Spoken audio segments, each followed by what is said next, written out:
Hello friends, आजकल हम climatic factors के बारे में पढ़ रहे हैं। लाइट और टेम्परेचर को हम पढ़ चुके हैं पिछले लेक्चर्स में। आज हम पढ़ेंगे प्रेसिपिटेशन के बारे में। हम इस बात को जानते हैं कि एटमॉस्फेयर से हमारी अर्थ तक, हमारी पृथ्वी तक किसी भी रूप में जब वाटर आता है उसे हम प्रेसिपिटेशन कहते हैं, चाहे वो रेनफॉल के रूप में हो, चाहे वो ड्रिज़ल के रूप में हो।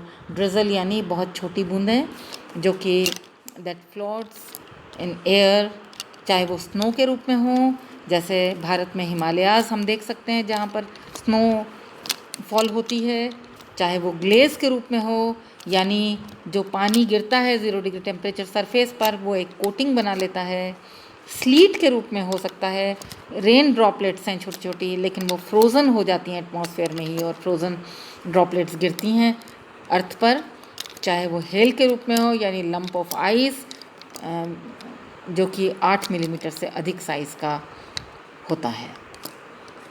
अब इन सब में से रेनफॉल सबसे इम्पोर्टेंट है, लेकिन हम ये कहेंगे कि वाटर की सभी फॉर्म्स इम्पोर्टेंट हैं, क्योंकि वो सॉइल वाटर का, मृदा जल का स्रोत बनाती हैं और एटमॉस्फेरिक ह्यूमिडिटी को अफेक्ट करती हैं। भारत में बारिश मॉनसून के द्वारा होती है। ये जो बारिश है ये डायरेक्टली प्लांट्स का को कम यूज़ होती है प्लांट्स के लिए, क्योंकि 45% उसमें से रन ऑफ है जो रिवर्स में मिल जाएगा, 20% परकोलेट्स इनटू ग्राउंड और 35% जो है लॉस्ट बाय इवेपोरेशन, वाष्पीकृत हो जाएगा।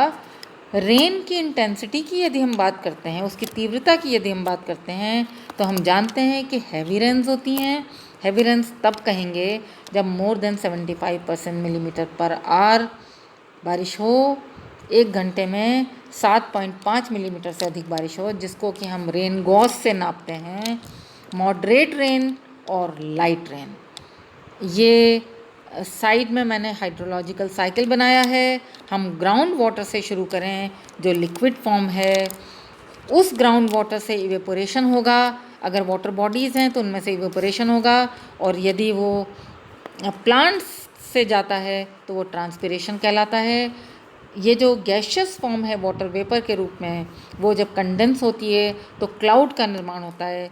क्लाउड में जब वाटर ड्रॉपलेट्स का साइज़ बढ़ता चला जाता है, वो बहुत हैवी हो जाता है, तो वो प्रेसिपिटेशन के रूप में हमारी अर्थ पर आता है, चाहे वो स्नो के रूप में हो या रेन के रूप में हो।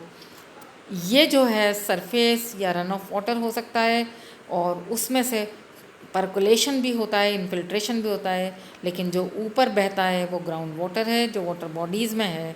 इस प्रकार ये हाइड्रोलॉजिकल साइकिल जो है, वाटर साइकिल जो है, उससे हमेशा रिवाइव होता रहता है जल।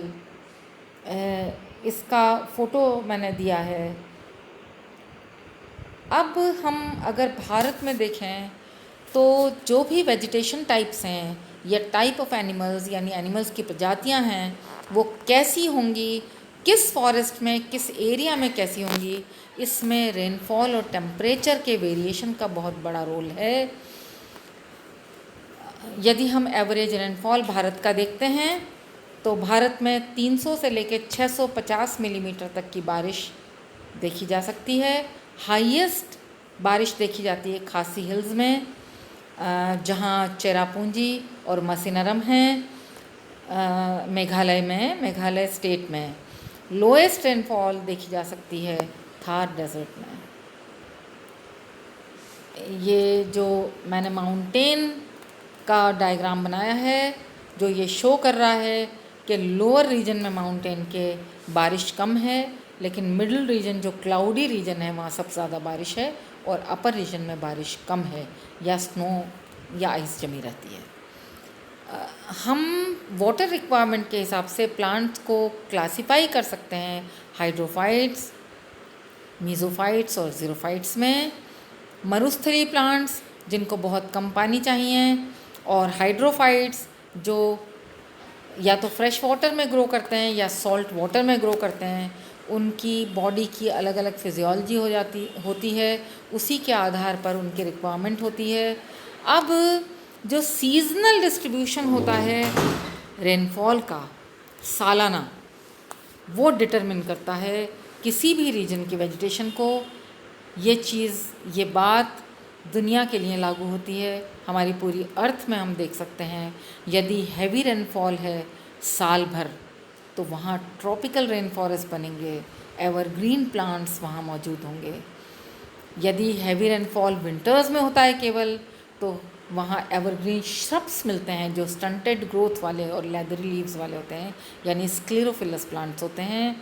हैवी रेनफॉल यदि समर में है तो ग्रासलैंड्स वहाँ देखे जा सकते हैं, और यदि कम रेनफॉल है, स्कैंटी रेनफॉल है, तो वहाँ डेजर्ट्स देखे जा सकते हैं जहाँ स्पेशली एडेप्टेड प्लांट्स यानी ज़ीरोफिटिक प्लांट्स ग्रो करते हैं। यहाँ मैंने जो माउंटेन का बनाया है डायग्राम, वो ये शो कर रहा है कि समुद्र की तरफ वाला जो स्लोप है वहाँ अबंडेंट रेनफॉल होती है, सीवर्ड साइड जो कहलाती है, और लीवर्ड साइड जो है वहाँ हमें लो रेनफॉल मिलेगी। उसके कारण से वहाँ डेजर्ट्स पाए जा सकते हैं। यदि प्लांट्स में फंक्शंस को देखा जाए तो हम जानते हैं कि हमारी जो बॉडी होती है, ऑर्गेनिजम्स की बॉडी होती है, उसमें 70 to 90% जो बॉडी में पानी वाटर कंटेंट होता है। प्रोटोप्लाज्म का एक मेजर जो कॉन्स्टिट्यूशन है वो वाटर है। सीड जर्मिनेशन के लिए पानी चाहिए। एंजाइम एक्टिविटी बिना पानी के नहीं हो सकती है। फोटोसिंथेसिस में हम जानते हैं फोटोलाइसिस ऑफ वाटर को। ट्रांसपिरेशन के लिए पानी की आवश्यकता है। एल्गी, ब्रायोफाइट्स और हाइड्रोफाइट्स तो जीते ही पानी में है, रहते ही पानी में है, उनकी सारी एक्टिविटीज़ पानी में होती हैं। हम ये भी जानते हैं कि life originates for the first time on earth in water. पानी में ही ओरिजिनेट हुआ था जीवन पहली बार। लेकिन जो टोरेंशियल रेन्स हैं यानी जो हैवी रेन्स हैं वो कई बार मैकेनिकल इंजरी, यांत्रिक इंजरी कर देती है पत्तियों में, या जो शूट्स होती हैं नर्म, उनमें जो हम ये पत्तियों में एक एडेप्टेशन देख सकते हैं कि जो हाई रेनफॉल एरियाज़ में होते हैं प्लांट्स, उनकी पत्तियों की ड्रिप टिप्स होती हैं यानी डायरेक्टेड डाउनवर्ड्स होती हैं वो, ताकि पानी ठहरे नहीं। इसी प्रकार यदि हम स्नोफॉल वाले एरिया में, हिमालयाज़ वाले एरिया में देखेंगे तो कॉनिफरस जो प्लांट्स हैं उनकी पत्तियां निडल शेप्ड होती हैं, छोटी पत्तियां होती हैं, ताकि उन पर स्नो टिके नहीं और स्नो के कारण उनको कोई डैमेज नहीं हो, मैकेनिकल इंजरी नहीं हो। तो आज इतना ही। Thank you.